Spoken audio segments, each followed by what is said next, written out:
And look, almost everyone, anyone who understands the scale of the universe and thinks about how probability works, almost all comes to the same conclusion. Of course, we're not alone, right? It's like if you picked up one grain. No, we have one example, which is what happened on Earth. If you picked up one grain of sand from a beach and you looked in a microscope and you saw it was crawling with little critters, you wouldn't conclude, well, maybe this is the only one that has that. You'd say, of course, I'm sure they're on all kinds of, I didn't just pick up the one that has it, right?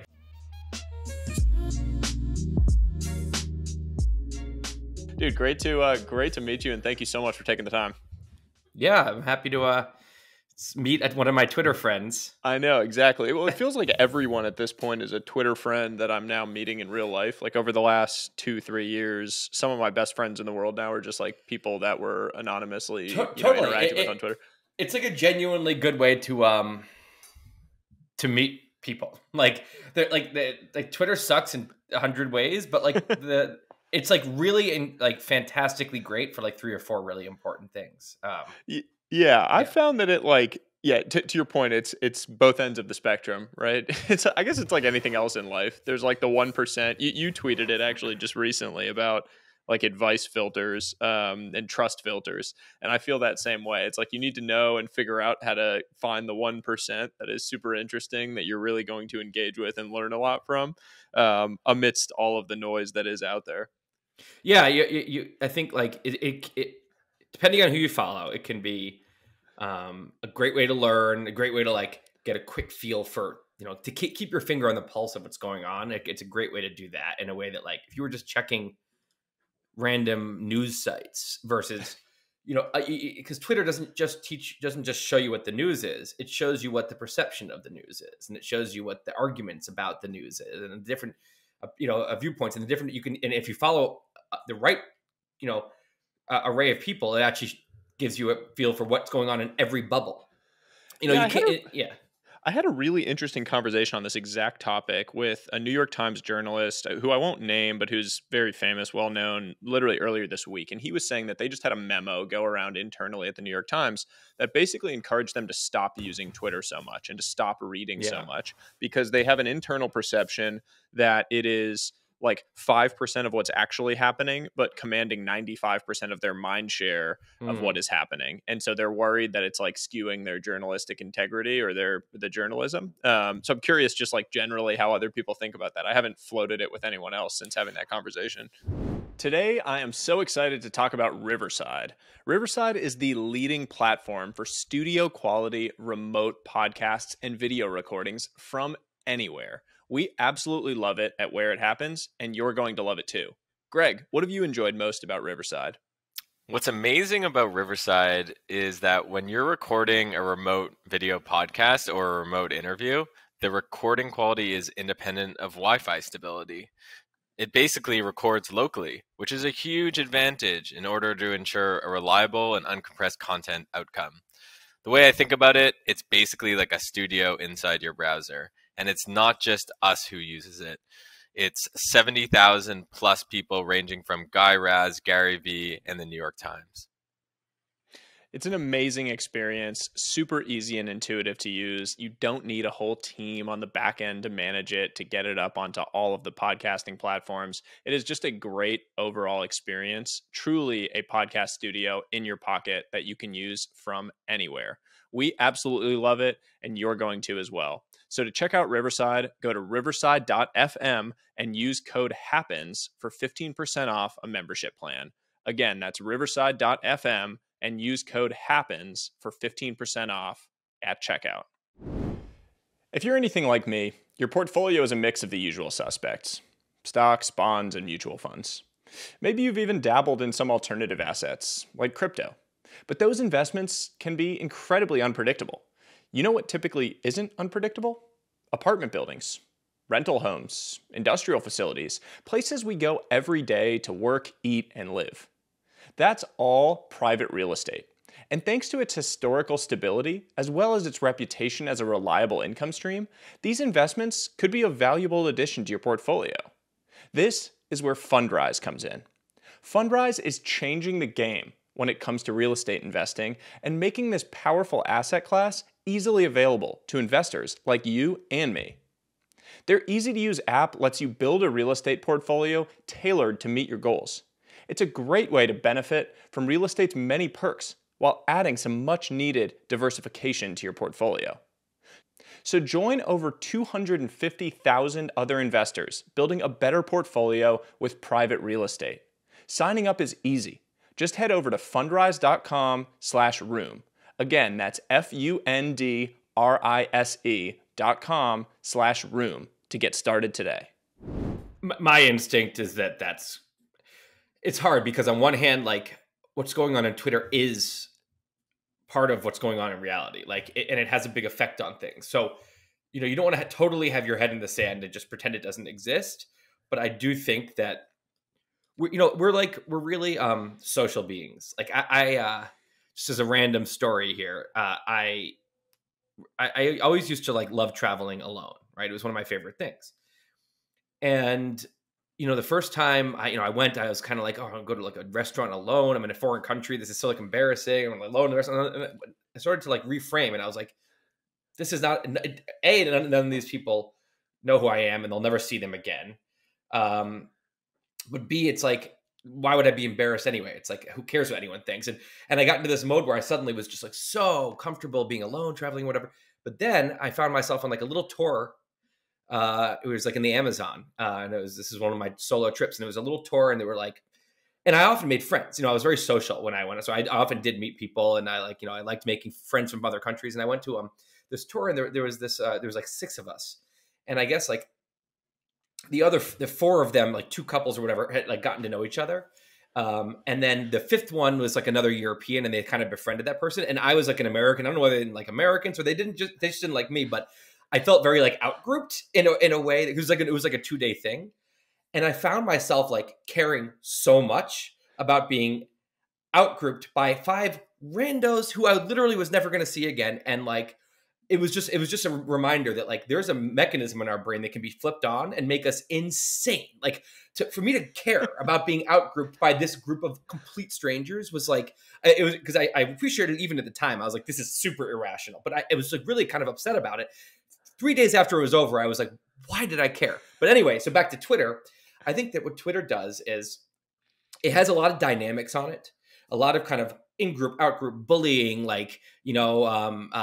slandering, and it has people have their crew that that agree with them, and people like me, we tweet, we retweet this stuff, whatever it is, and I think it switches on kind of a crazy part of our brains, and I can see journalists kind of getting wrapped up in it and suddenly kind of feeling that middle school kind of social pressure, and I don't think that's probably, I don't think that's good for many people, and I think journalists especially. So I was a roundabout way of kind of explaining why I think it might be bad. Well, I love that story because I've often talked about how I think a lot of society's problems or your individual problems would be solved if you went out on a date by yourself once a month and just sat at a bar by yourself with your own thoughts. I think we've lost as a society our ability to be in solitude and experience solitude because we're constantly, we're on our phones. I've got my phone, you're getting pinged. There's just stimuli all around you. And so we've lost the ability to just be alone. And I think that when you do that, when you re-engage that sense, a lot of positives come from it. To your point, it's interesting some of the biases and psychological impacts of it, like the spotlight effect, which you kind of referred to. We constantly think that other people are looking at us. The reality is everyone's just thinking about themselves. Everyone's selfish and just thinking about themselves. No one cares how you look sitting alone at the bar. Nobody's thinking about you. But it's such a funny, even if someone is you have to, if you just the thought that it matters is a very crazy part of your brain that cares, that is when I'm in a good zone, kind of comfortable and in a mature zone, I can be pretty sure that other people I know, even people I know well, are talking shit about me. And I don't, and it rolls off my back. And I say, I talk shit about people. It happens. It's okay. Of course, that's when I'm in a really good zone, and then when you're in a bad zone, you just you care so much about social things. Yeah. It's such a fun, the ability to pull yourself away from your own internal feelings like that is very rare. I personally, I won't comment on my own experience with this, but I've heard that when people are under the influence of psychedelic drugs or medicines, that some people have the ability to step away from what they're feeling. And so you're like, wow, there's all this crazy stuff going on, but then you can pull back from it and experience it as like, what is happening in my brain? This is an interesting experience and process, which is part of why scientists think there's a huge, potential use for treatments of depression and other psychological disorders as well. You can like unpack and deconstruct your own perspectives and emotions. Well, yeah, it's like I feel like if usually you're kind of the way I kind of like if you're in um, a sphere of like experiences and feelings and thoughts. Yeah, it's like psychedelics allows you to kind of like step outside and look at the sphere and like maybe look at it from other angles and like walk around it, look under it, and like, and that is incredible. Like it's an incredible tool. It relates to exactly how I wanted to. It's funny, we had a roundabout way of leading to the exact thing that I wanted to frame up this discussion with. And I always think about like, what is the right way to sort of frame up, like as a framework or mental model, the kind of line of discussion and chat. And, I thought I would kind of go meta here in using one of your own pieces, one of my favorite pieces from Wait But Why, which was your Neuralink piece. And you had a line in there that I just thought was fantastic. And I think it's a great way of framing up the discussion. And what you said was, I learned that you can only fully wrap your head around certain companies, abstract companies to really anything, by zooming both way, way in and way, way out. In on the technical challenges facing the engineers, out on the existential challenges facing our species. In on a snapshot of the world right now, out on the big story of how we got to this moment and what our far future could look like. So maybe just to kick off, what did you mean by that when you wrote that? And I want to just kind of use that thread of zooming way in and zooming way out to examine a few different topics today. Yeah, I think I just in general like talking about zooming. To me, it's like a very it's an axis kind of that we can be on. It's a spectrum of how I think backed up, or sometimes I think about it as you're backing up, but I think maybe sometimes even a better metaphor is like you're so when you're zoomed in, it's like you're on a beach and you can like look down, you really you're on a beach and you're looking around and you see, so like the coast goes around, wraps around over there and you see some water goes out and you don't see anything else. And so first of all, you can zoom in, which is you can take a microscope and start examining the grains of sand and just really getting down there and understanding how did this happen, how did each grain of sand get like this, and how do these trees grow, and what are these little tiny organisms doing. But to me, that's one thing that I think can help you really understand a beach better. But often we're looking at something and we don't know, are we on an island? Is this part of a continent? Is this a little stretch of a ton of beach, or is this the only little area of beach? Am I looking at a lake, a big lake, or is this the ocean? And so what we can do is like, I think about it like a news story. If a news story that day is just like looking at a strip of beach, sometimes you don't know, like, is this news story actually important? Like how, like in 10 years, will Russia, Ukraine be like one of the biggest things of the decade? Or will it be like this kind of like, be like, oh yeah, remember that Russia, Ukraine thing that was on for like 4 months? Like, it's hard to know, right? Like, there's all these, stories that and so I think of it as a helicopter. You go up and now you can see more. You can start to like, so if you look back at the last month, and I know I'm like, bringing news stories in now, it's a little bit convoluted, but basically if you look at the last month of news stories, you can start to see like, oh, okay, this mattered. That's like when you can like zoom up and you can see the whole kind of region here, but you still can't really see, how big is this place? Is it a continent? Is it a huge island? I don't know. You go up farther and farther until you're now you can see okay, now you can see the whole continent and the outline of it and where you were on it. And you go up even further and you can see the whole earth and you can kind of fully see. To me, it's like, if you zoomed out, on a lot of things, you can see the huge story. And so often I think we're like caught in the middle. We're caught in the middle, like time wise, as I said, with like news stories. Like it's hard for us to see the big picture here. What's the real overarching story that's going on in 2022 right now? And you know, time gives us that helicopter hindsight. But also, it's not just time. It's also just, you know, in an industry, if there's a company, well, what's the big story of this company? What's really going on in this industry? What are the major forces in play? So I think we need to do a lot more zooming out, the best we can. Obviously, again, hindsight helps, and so statistics can help to get a feel for.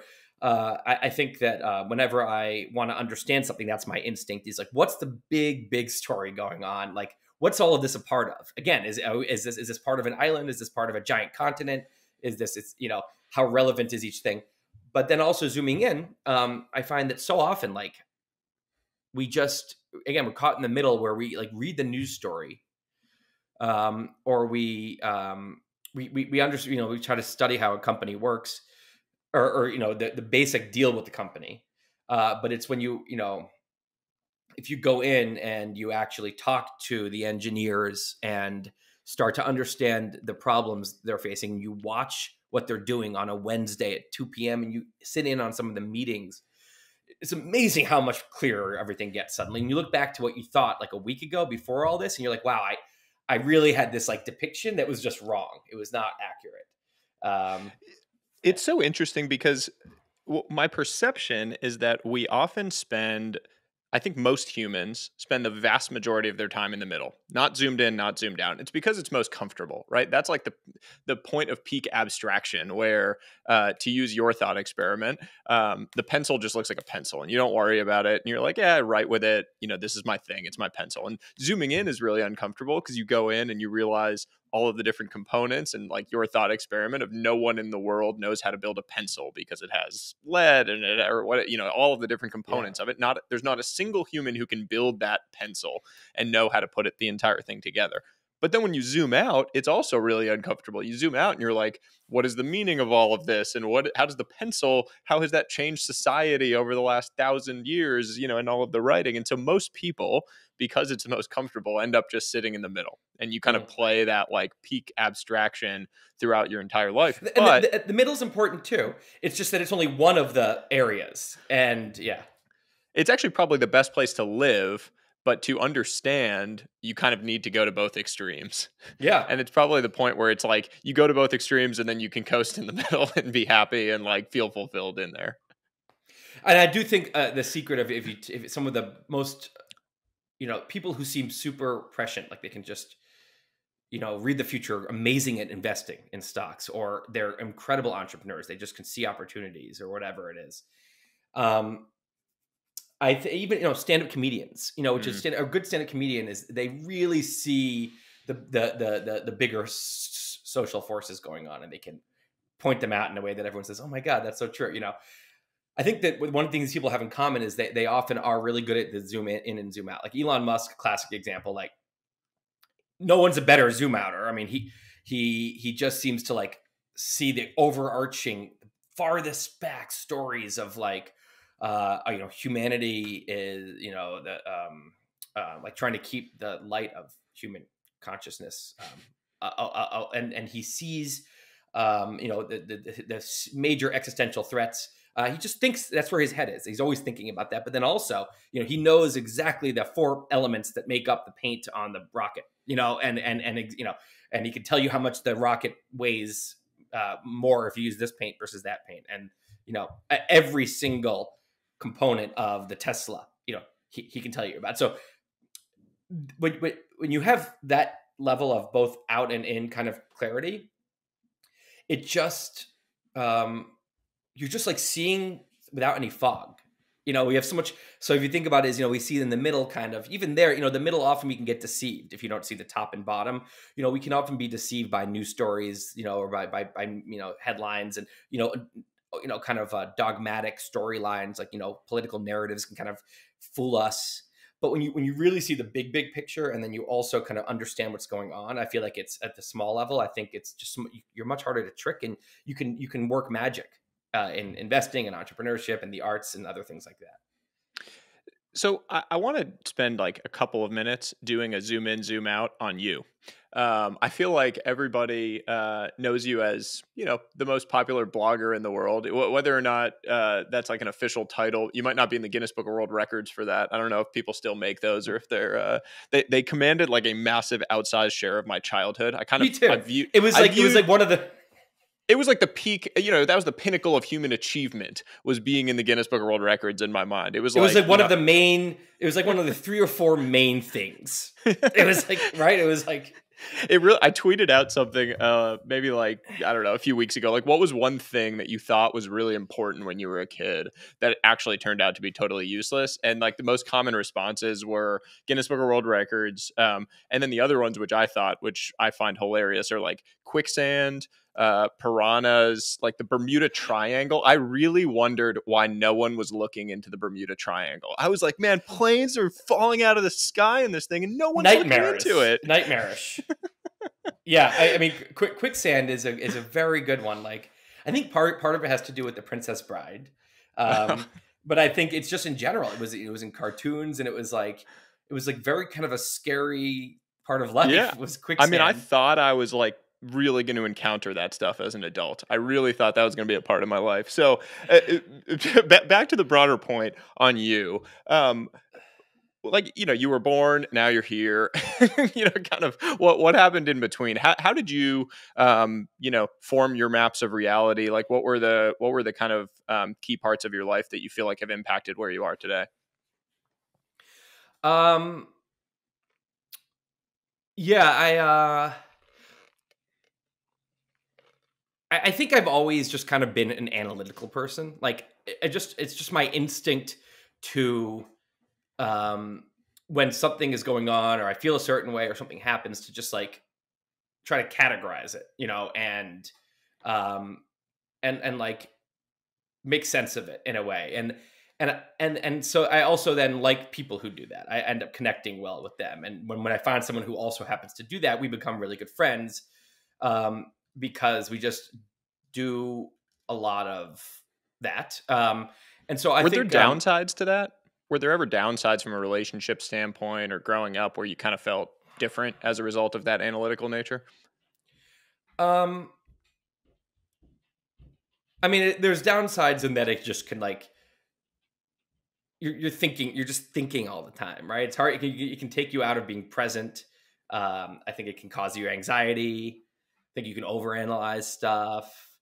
I think if something unfortunate happens, like instead of just being like, yeah, that was a bummer, you might like really, you might like internalize exactly how big a mistake it was, in a way that like, you know, it would have been better to kind of just not be thinking so hard about it. I always thought you were a pitcher, right? Yeah. Yes. Yeah, I would see the baseball fidget toy that I carry around with me. Like, I would have been an awful match for that, because I would have been like, I don't know, I'm just say I'm like a relief pitcher, and I come in and I have 2 outs, and there's like a man on second, and I just like, in my head I would start thinking, whether this third guy gets out or gets a hit is the difference between my entire like week being like having been like a good, week, and then of course it's like the playoffs. I would have a moment when I'm like, I would just not be able to get it out of my head that like what I do now will like affect the rest of my life. And you can extrapolate, by the way. Like, I bet there is a very clear correlation. If you looked at pitchers, the one common thread that I always found among great pitchers, and I think it applies to all athletes, I actually think it applies to entrepreneurs, is this like almost irrational arrogance around your own abilities. And like with pitchers, you had to be so irrational that you could go out and give up a the worst outing of your life, and come out of the game and be like, those guys suck, man. That was, lucky, whatever. Like, I'm way better than them. That's bullshit. You had to have that like completely irrational. It made no sense. If you actually evaluated every single outing, you would have gone nuts. And to your point, you'd never be able to do it at scale. Yeah. You have to have some kind of kind of like emotional shield that just like when bad things happen, just like bounces off, so you stay strong, you know. And so I think you know, analytical people, like analytical, I'm not even sure is the word, just I don't know, whatever it is, but like it's a little bit of a zoom out thing. Like I guess if I were pitching, I'd be zooming out and being like, I'd see the whole career and be like, oh shit, like this might be my one time in the playoffs, like if or you know, like if I like you know, whatever it is, like the zoom out is not helpful in that moment, you know. It's like you want to be totally it's kind of like a weird, partially permeable shield too. Like to your point on the shield, I think that's a great reference. But you sort of need something to break through so that you can actually adapt and get better too. You want like most of it to deflect off and shoot off back into space, and the like little inkling of insight that might make you better the next time out to actually permeate and kind of hit you. I think that goes for a lot more than sports too. Like I think if you think about your beliefs, your ideas, and who you are as a person, your personality, like the way you are. I think it's good to be a little bit on the arrogant side, a little bit, like enough where you're like proud of who you are, you're confident in what you know, and your values and your beliefs, and you go with them. You're not always, you know, rethinking them or questioning them or self doubt. You know, you're maybe even have a little less than rational self doubt. Like, you know, you're kind of just like, this is who I am. I'm proud of it, and this is what I believe. And I think that's a good thing to a point. And I think that it's like and it's like you said, you have to mix that with being able to sometimes say something's not working for me here, or maybe I can grow up a little bit in this way, or maybe I'm wrong about this. Like, and if you can't do that, now it's like a rubber shield that's so thick because maybe you're so scared of what it would feel like to not have that. Because usually, when arrogance gets to a certain point, I think it's not a result of confidence; it's a result of some kind of fear when it gets to it. And now it's a rubber shield that all new information bounces off of, all negative feedback bounces off of. And you can tell when someone's like this, if they get negative feedback, they get really angry, and they end up even more sure of themselves, and they hate that person. I mean, that's someone who has I think an arrogance problem with feedback. But I think that being totally rational about like maybe I should question this, because that's actually can be a paralyzing place. And you can quickly drift if you think of it, this as like a spectrum of arrogance all the way down to like insecurity. You can drift below that totally rational line to a place where now you're doubting yourself even when it doesn't make sense too, right? And so, but like for example, like this is the kind of thing I've always done. We're having this conversation, and now in my head I've formed an axis, a spectrum that goes from arrogant with a dotted line in the middle, totally rational, down to totally insecure, and then I think the right thing is like a quarter of or third of the way from the dotted line to the. But that's just how I think. I've always done that, right? Or like I remember in college, I met a couple of my best friends. You know, we really connected over we were really, really interested in the topic of like how to find love, like how to find the right person to marry or whatever.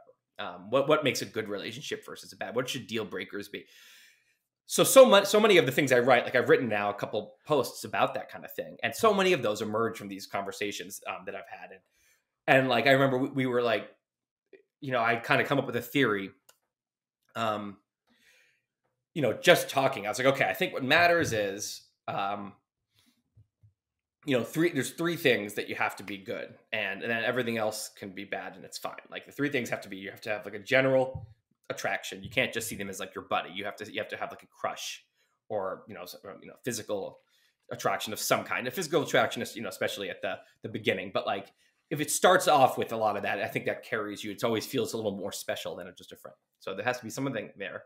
There has to be like a best friendship type thing where like you don't want to feel like when you're out to dinner with your person and then also your friends and you're having so much fun with your friends and then they leave and you're heading home with your person and you're like, damn, it's just us again. Like you don't want to feel that way. You want to feel excited. Oh, it's just us. Now we can like really get into it, Like you don't want to feel like bummed out that like your friends aren't there all the time because you're just kind of bored with your person. And I actually used something called the traffic test there, which is if, there's certain friends of mine, friends, family members who, when I like talking to them so much, I have so much fun just being with them and just talking to them that when we're like in a car somewhere and I'm driving them home, right, or vice versa, I'm actually like pumped up when we hit traffic. I'm like, yes, traffic.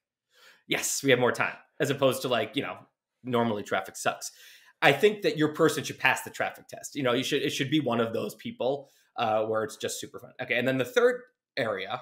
So there's like attraction, like best friendship. The third area is just that like a deep trust that you just like, you just know that you feel that they're a very good person. You feel like there's just like, they're like, you know, deep down they're you totally trust them. They're not going to like hurt you badly. You're not like kind of always like scared that you're going to get, you know, or you know, you can just kind of be yourself and know that it's okay.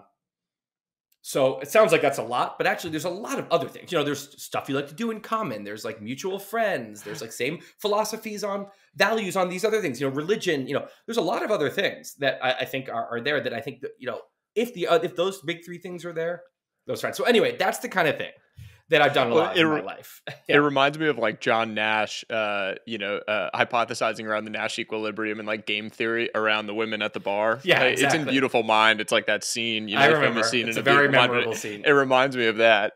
You know, it's like breaking down this situation in a mathematical way and in such an analytical way. It's very interesting.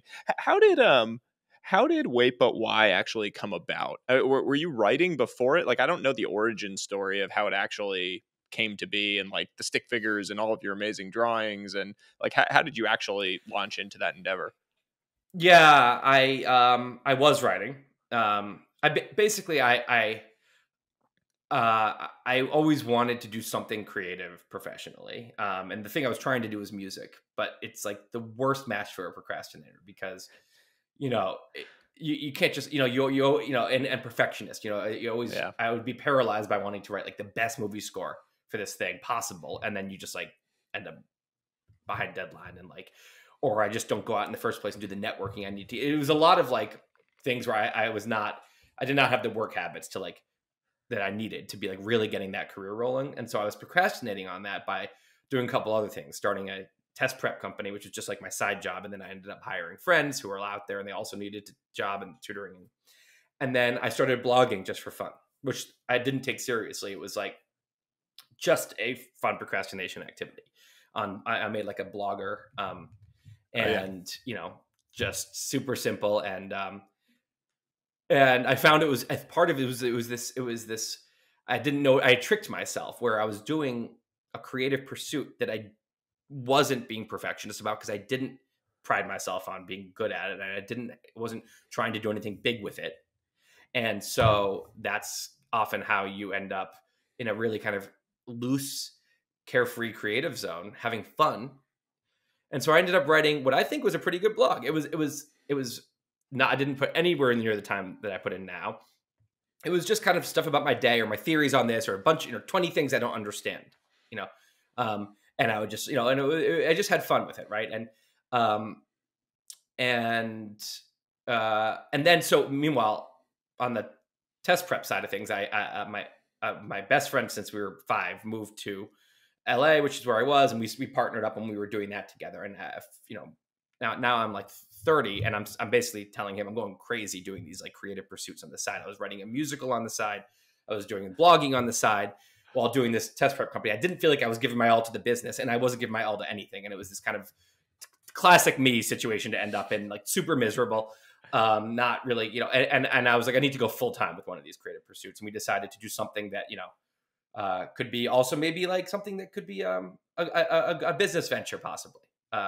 It was, you know, it was like, because it was a way to like keep working together because I liked working with him, but he would manage the kind of the business we were doing and I would go and start a new thing. That was the kind of idea. It was like a way to have my cake and eat it too, without having to like fully quit everything, but also get to do something I really wanted, but something that maybe was a fun thing for him to be part of if it grew, as opposed to like a musical, which is just like, it's such a long time process. It's like so hard to get that to actually make money. And so anyway, I was, because it was deciding between those. I was like, I do a lot of blogging and I do this musical. So decided to go with blogging. That's kind of this long story. But the bigger picture was like, I finally at 31 did what I should have done a long time ago, which is just go full in with one of my creative pursuits. It's so interesting because there's a generalized version of this story, which I've experienced as well, which is just this idea that you almost, like most people that go and build something really unique or something impressive, successful, etc., they had the like janky version of it that happened before. And then that led to and sort of allowed and enabled the really beautiful polished version of it. And like I used to write this like once a month newsletter that I would send out to probably at like a max distribution of like 500 people. And it was like what I read that month basically. And it was sort of just me like reviewing a few books, and it was pretty crappy. Like the writing probably wasn't good, but it was loose, to your point. And it was kind of again, like a janky version of the audience building. And the thing that I ended up doing at scale was the seed had been planted and I was working on it. And I think about that when I hear you tell the story of Wait But Why. Like you'd been working, writing, you kind of opened yourself up creatively, put yourself in the arena a bit, and you had to do that small thing in order for the big thing to actually happen. There's actually even another level, which is when I started this first blog, I realized that what I was actually doing is I was doing something I had done forever, which is I'd come back from a trip or a crazy weird day, and I would just type an email to like 12 friends. And I would do it, I'd be like, okay, throughout the day, like the following things happen, like tick this, right? I just do that. I write these long kind of, emails to friends. And I realized when I started blogging, I was like, oh, I'm just actually doing the thing that I used to just do as an email. I'm doing this now as a blog. And then I took it and did it as a full-time job, so there's even like more layers. Like, and I think that is, I love that. A lot of times something you're doing very casually actually, is, you actually sometimes find something that, man, I'm good at this and I really like it. And it doesn't feel like it could go anywhere because it seems like it's such a casual thing. But sometimes you can make that connection and say, I think this like thing that I do with my friends actually is pretty special. Maybe I can do something with that. Like sometimes that's what, sometimes it's there. Yeah. If you're anything like me, your portfolio is a mix of the usual suspects: stocks, bonds, and mutual funds. Maybe you've even dabbled in some alternative assets, like crypto. But those investments can be incredibly unpredictable. You know what typically isn't unpredictable? Apartment buildings, rental homes, industrial facilities, places we go every day to work, eat, and live. That's all private real estate. And thanks to its historical stability, as well as its reputation as a reliable income stream, these investments could be a valuable addition to your portfolio. This is where Fundrise comes in. Fundrise is changing the game when it comes to real estate investing and making this powerful asset class easily available to investors like you and me. Their easy-to-use app lets you build a real estate portfolio tailored to meet your goals. It's a great way to benefit from real estate's many perks while adding some much-needed diversification to your portfolio. So join over 250,000 other investors building a better portfolio with private real estate. Signing up is easy. Just head over to fundrise.com/room.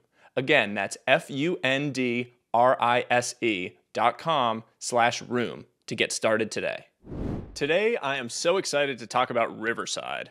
Riverside is the leading platform for studio quality remote podcasts and video recordings from anywhere. We absolutely love it at where it happens, and you're going to love it too. Greg, what have you enjoyed most about Riverside? What's amazing about Riverside is that when you're recording a remote video podcast or a remote interview, the recording quality is independent of Wi-Fi stability. It basically records locally, which is a huge advantage in order to ensure a reliable and uncompressed content outcome. The way I think about it, it's basically like a studio inside your browser. And it's not just us who uses it. It's 70,000 plus people ranging from Guy Raz, Gary Vee, and the New York Times. It's an amazing experience, super easy and intuitive to use. You don't need a whole team on the back end to manage it, to get it up onto all of the podcasting platforms. It is just a great overall experience, truly a podcast studio in your pocket that you can use from anywhere. We absolutely love it, and you're going to as well. So to check out Riverside, go to riverside.fm and use code HAPPENS for 15% off a membership plan. Again, that's riverside.fm and use code HAPPENS for 15% off at checkout. So it's led you to some amazing things. You've, built relationships, built a reputation around your writing and your creative work that is astounding and, and far reaching. Your posts, which you're a bit of a unicorn within the, blogging and newsletter writing sphere, because you don't really have a set cadence for these posts. You're not like, one of these, hey, I'm going to write one a week or one a month.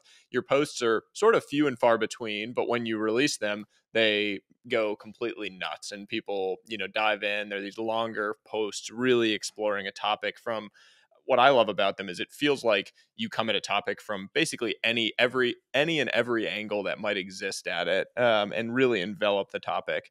One of the things that sort of kind of vaulted you to another level of prominence along the way was your relationship with Elon Musk. And you mentioned him earlier, and some of your insights on him. And so I feel like a need to unpack that a little bit. Can you just tell the quick story of how you originally got connected with him in the first place to write the pieces you did on SpaceX, Tesla, Neuralink, etc.? Yeah. It really started when, so at the, as I said, this was a partnership with my friend Andrew Finn. And so every week I was, coming up with what's the next topic, what's the next, because at the beginning it was more regular, and it was like, I was able to kind of go longer and less regular once there was already an audience I knew would be there. And it was always like, what's like, so many topics, potential topics, what's the choice? And he said to me one day, Andrew, he was like, you might want to write about AI. There's, Nick, I think, he's like, there's a bunch of people are reading this book by Nick Bostrom, super intelligent. So I was like, all right. Mm-hmm. So I picked it up, read it, was like, had, jaw on the floor. And then I read, another book. And then I read, I forget what the second book was called. It's in the post at the bottom. I read a third book. I read Ray Kurzweil's Singularity is Near. I read, a bunch of long articles. I read a handful of papers. I watched a bunch of people on YouTube, and I just started to like absorb this crazy topic and wrote a big long post about it. Sometimes you happen to, sometimes you write something at the right time, and sometimes you don't. Right? It's part of the skill is trying to like figure out when it's a good time for a topic. A good time is when it's buzzy, but people don't quite understand it yet. It's a good time for a topic like that. You don't want to do it when everyone's like read a bunch of stuff and they already have a sense of it. And it's become like, now there's camps, political camps about it. It's controversial. You want it at the beginning when everyone's like, what is this new thing?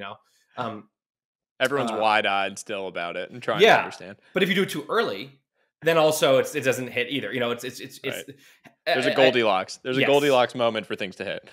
Yes. So I feel like I got lucky here with, AI it was the right time, and the post, really went pretty viral.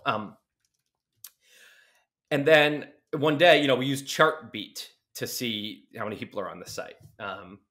And one day, there's get the notification from Chartbeat, like, high activity or something, and you go, and there was like 1 trillion people on the site, and it was like, it was like a few days or a week after this thing was published, and you see on the side, like, tweets. They don't do that anymore, unfortunately, but it showed you like tweets that are sending people to your site. Elon Musk. I was like, whoa.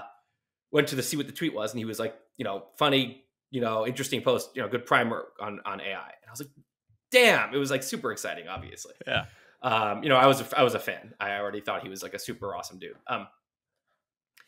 And so I had part 2 coming out in a couple weeks, and now I'm writing part 2 thinking, Elon Musk might read this. Right. And so, it was it's kind of stressful. And also in my head, I was like, he's not going to he already dedicated, 15 minutes of his like ridiculously precious time to my idiot blog. Don't expect more, my hopes were down, but I published it. Turns out, I don't know how he got back to it, but he ended up reading that, and he ended up tweeting about it again. And I was like, wow. So I was like, okay, this dude likes this blog. That's pretty awesome. So then I got an email from his, a staff member of his who basically was like, do you want to, Elon likes your stuff. Would like to talk to you about like maybe doing some writing about, his stuff. And I was like, yeah. And again, I expect that to be him on the phone for a second, or maybe not even at all. Like it's he, but it's actually someone else. And he's on the phone for a second, then he gets off, and I talk to like, a person who's working for him about what. Turns out he calls me one-on-one, and it's just us on the phone for like an hour, talking about SpaceX and Solar City, Tesla, and like AI and other things, and like super interesting conversation. And did you feel over your depth in that conversation? I think the way this started was very helpful. If this has been something where it's like I had a good friend that knew him and like asked if he would talk to me for a minute, I would have been like, so, but he came to me after like clearly liking my stuff. So I think that gave me some like confidence, like, and I'm very much myself on the blog. I'm like, I don't have to pretend to be someone else. You're clearly like, he's coming. He specifically like is interested in me writing because he likes like the way I am thinking about this stuff. So you ticked up north on your own spectrum that we talked about. Yeah. I think. I mean, look, like I'm saying this now. I think probably if you asked me at the time, I would have been like, yeah, this is horrifying. Like this is. I probably was like, just a mess, like rambling. But he also like, to his credit, is pretty easy to talk to. Like, he like. You just ask him a question and he kind of just goes on like he would in an interview or anywhere else. He just kind of starts talking about it and very, very upfront. There's just really, he's really interested in the things he's working on. So if you ask him about it, he'll just go and it becomes very easy. So we had a great combo and the idea was like we were trying to figure out. He had no specific idea. It was like should you write some stuff on the Tesla website, because there was a blog there written by actually Hamish Mackenzie, who now is one of the founders of Substack. Huh. And it was like, oh, should you do some stuff on that blog? And I was like, I didn't want to do that because I was trying to build my own site and I didn't want to spend a lot of time writing something that was going to bring traffic to the Tesla website. And so I wasn't sure if, he was going to be like, well, that's the only way I'm going to do it. He, again, very laid back. I was like, I think it should be on Wait, But Why? And then I can really I can have all the features I want. I can put footnotes. I can make it long. I can have images. And he was like, okay.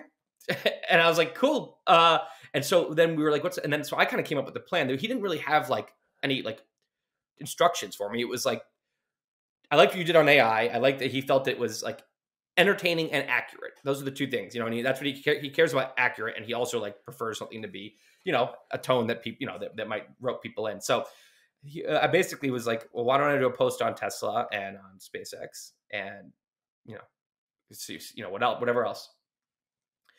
And so that turned into a 4-part series. First one was just a big picture about him. The second one was a long post about Tesla. And the third one was an even longer post about SpaceX and the whole story there. And the fourth one was about like, why is this guy so successful? Like what's going on? And to me, it was like the way he reasons. And that was the answer there. And I've since written about other companies of his like Neuralink, but what was really interesting is because he just doesn't do things a normal way. He doesn't, you think someone like him would have this PR team that's doing his tweets. There's no PR team, right? This is him. He's a guy, he's acting like a guy. He opens up his Twitter and he tweets something funny. He just doesn't do things the normal way for someone like that, right? In so many ways. How does he think? I mean, you spend time with him. He's obviously in the news, and his prominence since you first interacted with him is probably 100x, which is crazy because he was already. Yeah, I think he had 1 million Twitter followers when we. Yeah, first so talked, even, and now if you just take Twitter, it's 100x that. Yeah. If you look at any other metric, his influence in the world is completely astounding. With all the different companies, with Starlink now, with everything that he's doing. How do you think he?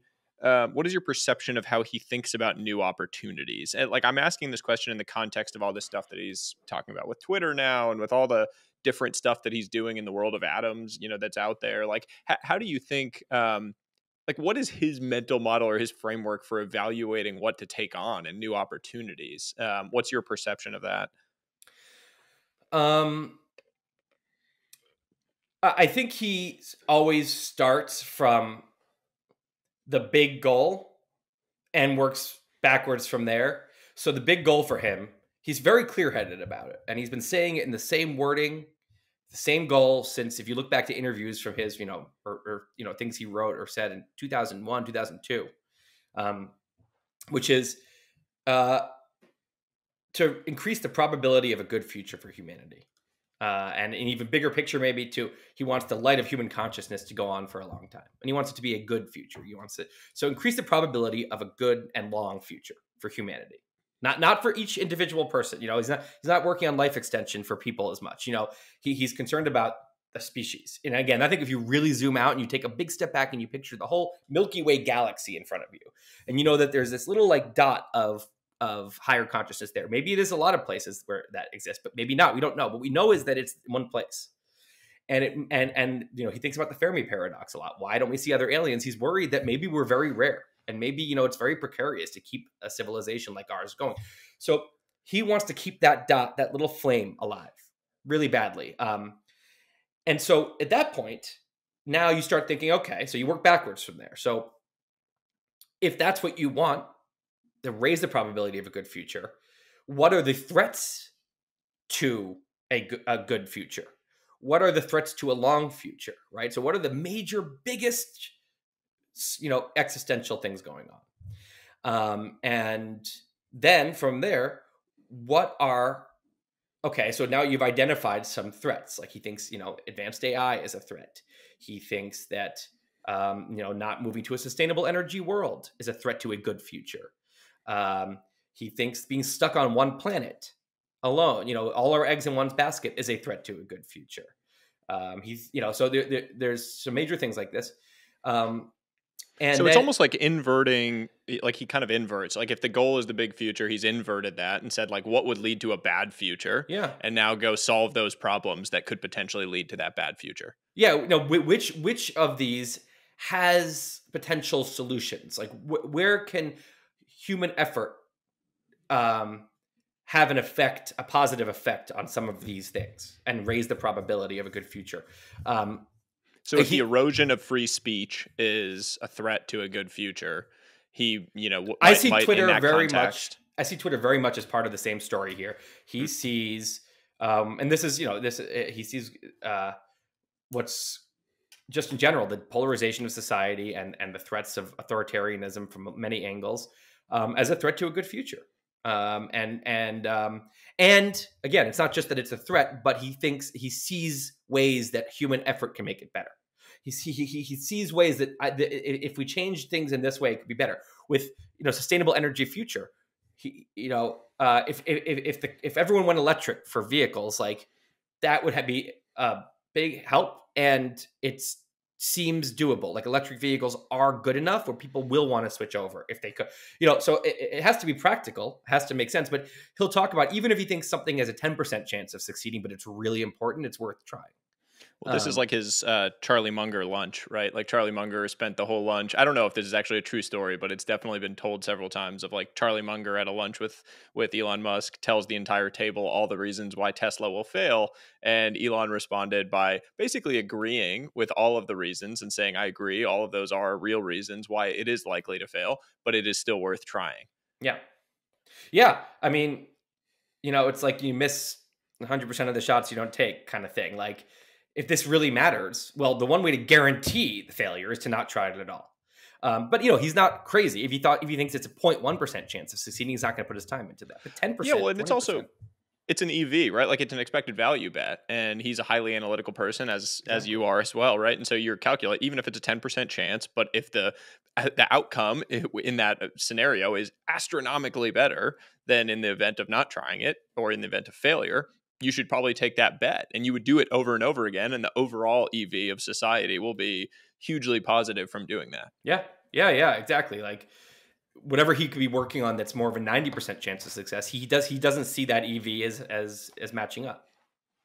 So I have to route back to something that you mentioned in passing there on the Fermi Paradox, because I absolutely love this one.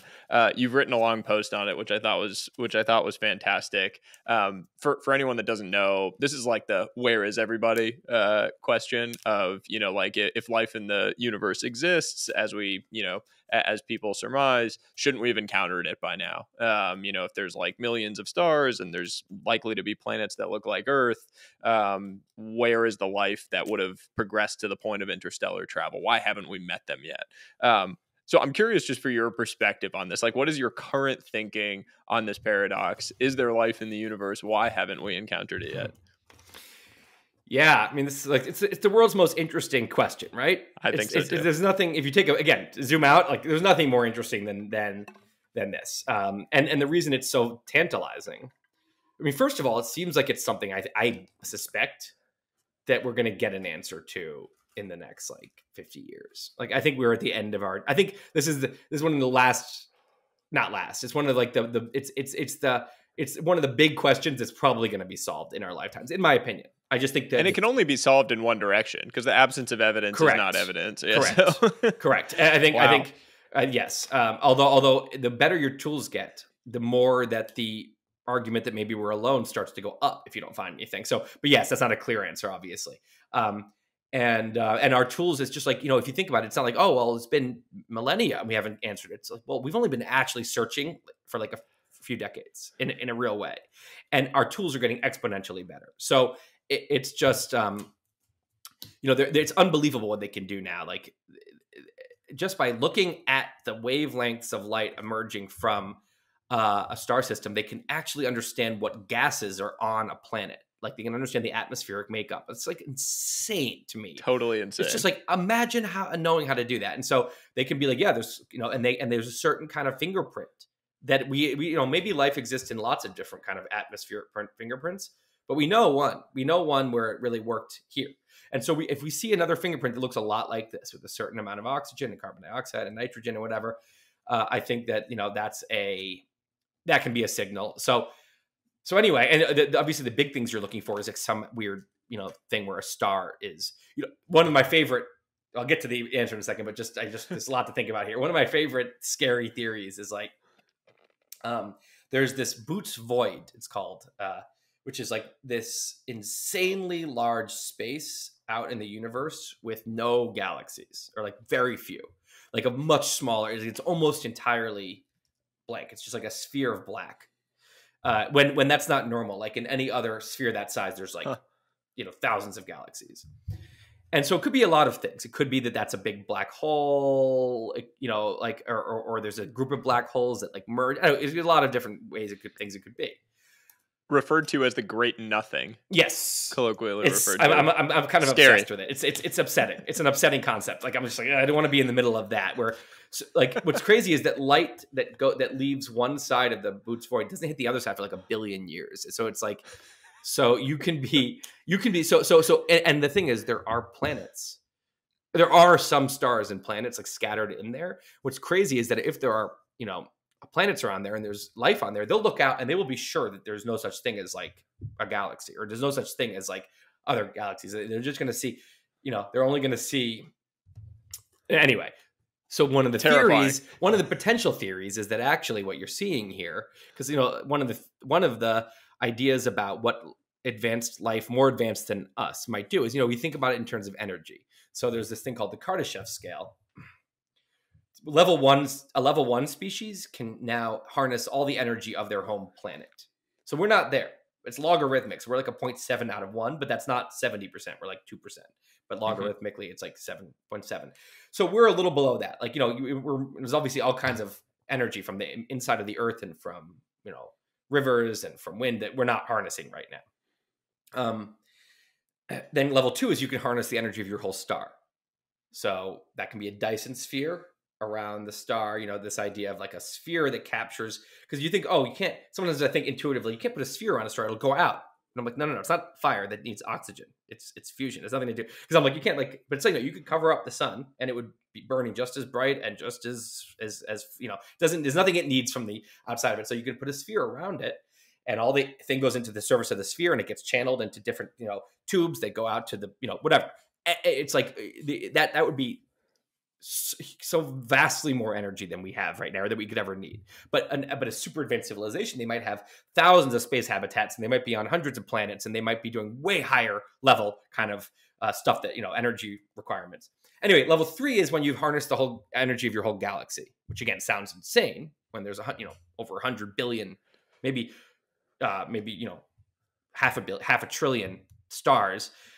But if someone mastered the Dyson sphere thing, once you get it. Like it's like building a building was really impossible for like early humans, like a big tall building. But once we did it, we just replicated it, and other buildings are everywhere, right? So you can see once they get it now, so they just start to go out and they start to even if it takes them a few million years, because and it might, to go build these Dyson spheres. And anyway, one of the theories about the Boots void is that there's an extraordinarily advanced civilization that has been, you don't see the light because it's all been covered up by their things, and they're living this vast thing there, but you just can't see it, and that's the evidence of their expansion. Anyway, long answer to get back to you asked is just the big picture for the Fermi paradox. And look, almost everyone, anyone who understands the scale of the universe and thinks about how probability works, almost all comes to the same conclusion. Of course, we're not alone, right? It's like if you picked up one grain, no, we have one example, which is what happened on Earth. If you picked up one grain of sand from a beach and you looked in a microscope and you saw it was crawling with little critters, you wouldn't conclude, well, maybe this is the only one that has that. You'd say, of course, I'm sure they're on all kinds of, I didn't just pick up the one that has it, right? So we have one example here, or one solar system, and we see that civilization happened. To think that, well, maybe this is the only place it happened makes no sense, right? Of course, with the scale, of course, this must be common.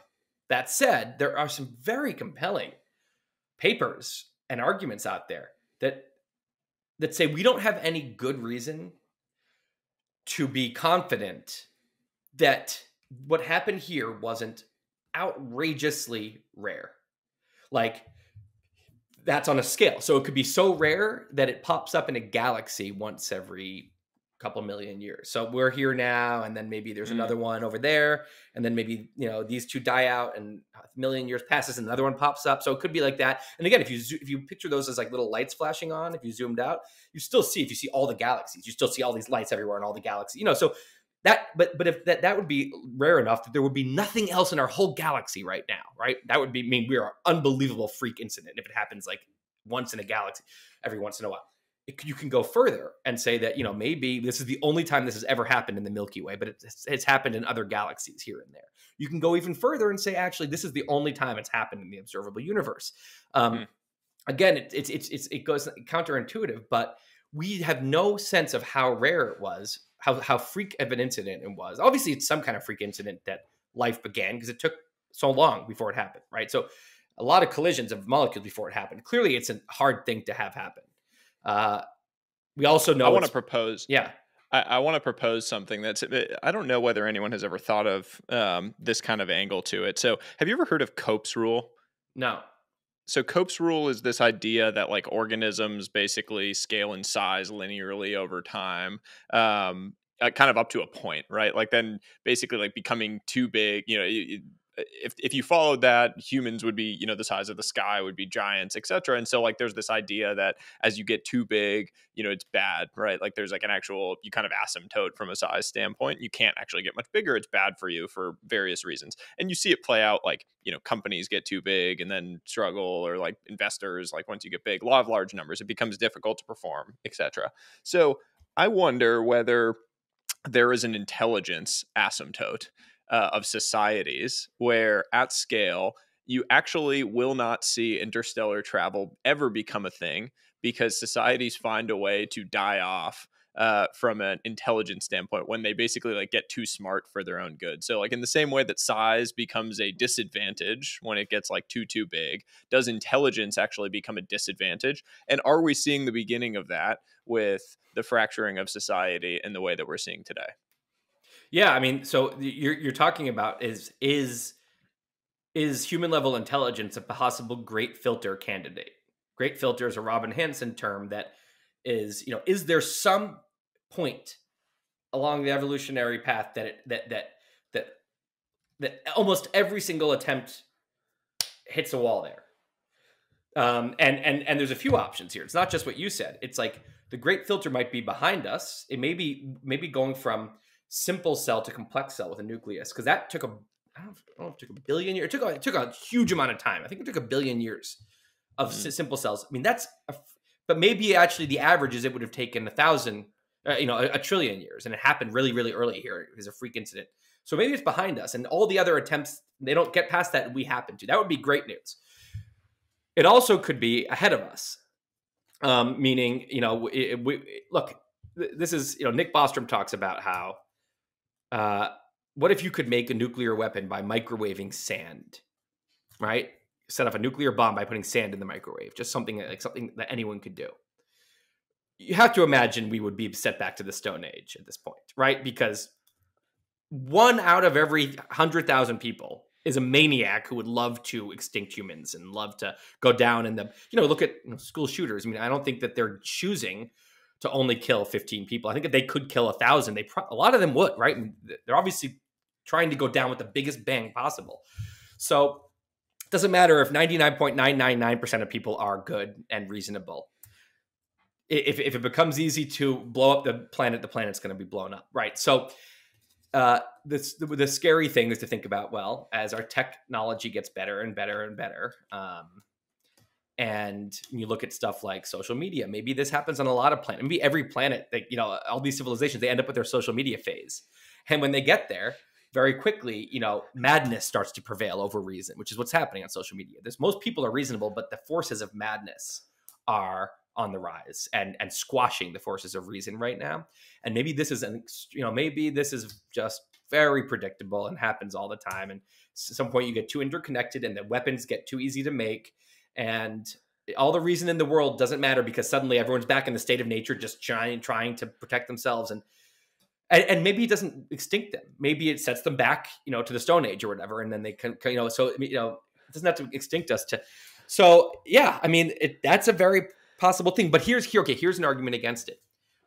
If life, you know, because there's also lots of theories that say even if this is pretty rare, there's so many stars out there, so many sun-like stars with Earth-like planets around them, habitable planets, that a lot of other people say, well, what we would expect is that there's not just other civilizations like ours. There's tens of millions of them in the Milky Way alone. Milky is just one of hundreds, you know, of 2 trillion galaxies. And so even if this were the case, what you're saying, there'd be freak incidents, there'd be outliers. There'd be some species that developed this all-encompassing religion that was so, you know, that did such a good job of policing people's behavior that they made it past. They got to the point where they could now all upload their consciousness and you couldn't kill off people anymore easily. And they were on many, many planets and they had developed, you know, intelligence that allowed them to snuff out any threats. I don't know. So, or maybe not, but it seems like, you know, man, it's a great filter that filters everyone if it's working. Right. It's a pretty amazing. I mean, it's just amazing to go to the like reaches of thinking on this. The Boots void. The Boots void. The great nothing is going to be like in my nightmares. It's a bad time. The Boots void. Yeah, I don't want to go there because there's so much space in between stars, but all of the stars around us, we're all in like a tiny, like a super like urban neighborhood. You know, a galaxy is like super condensed, but yet when you actually get in here, you're like, oh my God, there's so much space. Between galaxies is even more space, and the Boots void is like, it's next level. It's like, it's upsetting. It is amazing to just think about, like, humans do have a fascination with the very, very big. And like the zooming out, you know, Cosmos, like Neil deGrasse Tyson and Cosmos and how he kind of brought you know, an abstraction of the complexity of the very big to the masses, you know, and before him, obviously the original Cosmos with Carl Sagan. And that there has always been this amazing fascination with the unknown of space and the scale of it. And it like, you know, you watch the first episode of Cosmos and I defy you to not like get pushed back into your pillow or wherever you're watching it and feel like, holy shit, what is the meaning of all of this? Why am I here? But the big has this allure that I find personally the like very small doesn't necessarily have in zooming in. I mean, it's just the bigness is just so, because like the smallness, we know it's there, right? We know at some point you can just get, it's like, you know, it's like, yes, if you zoom in enough on anything, you're going to see really small particles, right? But the bigness, like I don't think, you know, humans knew about how big things were for a long time, which of course is another way of saying they didn't know how small they were, right? It makes us really small. Like tiny. Yeah. But not to mention that there are things about the bigness. One of the things I find fascinating historically is like Galileo was ostracized, cast off, you know, a complete pariah for, you know, theories that he had about the universe and about the bigness. A few hundred years later, he was obviously proven completely correct and was no longer, you know, considered a pariah historically. But there are going to be things that today we are hilariously wrong about, that we are like ostracizing people, saying you're an idiot, you know, pushing them off like they're on the fringes of science, that 100 years from now, that person will be like the genius that, you know, predicted X, Y, or Z, whatever it was. Yeah. Yeah. It's, I mean, there's, I forget who said it, but you know, if you go back to any point in history, to any society, there's going to be a bunch of things that you should not say out loud. A bunch of truths that you better not say out loud, right? And it's easy to look back at the people in the past and the societies in the past and see what they were and say, oh my God, if you said this very obvious normal thing today out loud back in 1620 England or in, the Roman Empire, you're done. You're at best ostracized, and it's hard to see, again, we have the helicopter view of those societies now, so we can see, but we are ridiculous. Like you said, we are for sure, without question. I mean, I think 20 years ago, it would have been like, wow, we're probably ridiculous in some ways. Today, it's almost like it's painfully clear to see, like just looking at social media, looking at like the way like we're being manipulated by information warfare, and the fact that there's like still like lots and lots of like brutal dictatorships, and like our livestock farming. There's so many areas where I'm like, you can see, like, it's annoying to know the things that we're going to be laughed at in the future. But like, I'm sure people in the 1700s, I mean, if you look at like Abigail Adams' letters to John Adams, people were aware how bad slavery was. There were a lot of Abigail Adams is writing these letters basically being like, this is like the worst thing ever. I mean, they knew, right? So I think a lot of the time, like there are a lot of people who know how bad things are, but there's some forces that are keeping it upheld. So yeah, I think about this kind of thing all the time. It's like, yeah, the ridiculousness of the human state. The one thing I will leave you with, and I know we're running up against the end of time, is one of your tweets. I think it was last year, which is sort of to this day one of my favorite tweets and general thoughts, which is this idea that like if you went back in time to a few days before you were conceived or born, you would be very careful about the actions you took, because you would know that there was the potential that any action you took back then might lead to you not being born. Back to the future. If you went back, exactly, to before your parents met, you'd be like, don't touch anything, hide in the closet, don't say anything, right? I mean, because, yeah. And so it's a good reminder, if that's the case, that in the present, to think just as carefully about the things you were doing, because your actions have very real impacts on the future and on where everything goes from here. Right. You don't have to like worry about like, oh no, like I just interrupted that conversation. Now those two people might not like have gotten married. You don't have to worry, because it doesn't matter, because any of the future paths might be equally as bad or good when you're in the present. But it's a reminder that, I do think that like if you take any person who lives from like a baby to like old age and then they die, whether they're totally, ordinary person living an ordinary life, the ripple effects that person causes and the secondary kind of consequences, I think you have a totally different world if they lived or if they didn't live in most cases, and certainly today, so I think it's empowering to be like, yes, what we do matters. Yeah, it's empowering. And the last one is on the Fermi Paradox. You said it has two possibilities. Both of them make me want to hug you. Either the universe is teeming with aliens, which means we're a single family in a cosmic society. Great. Or there's no one else, in which case we're stranded together on a tiny island in the vast darkness, but gladly not the boots void. Yes. And that's true. That's part of why the Fermi Paradox is so cool, because like, either way, it's mind-blowing, right? There's no non-mind-blowing outcome here. And either way, it is a reminder that like fighting with each other about dumb shit and like human tribalism is so stupid. It's only when your like head is so like zoomed in that you can't like just remind yourself what the hell is really going on here. That's how I feel. A good reason to not fight on Twitter with strangers.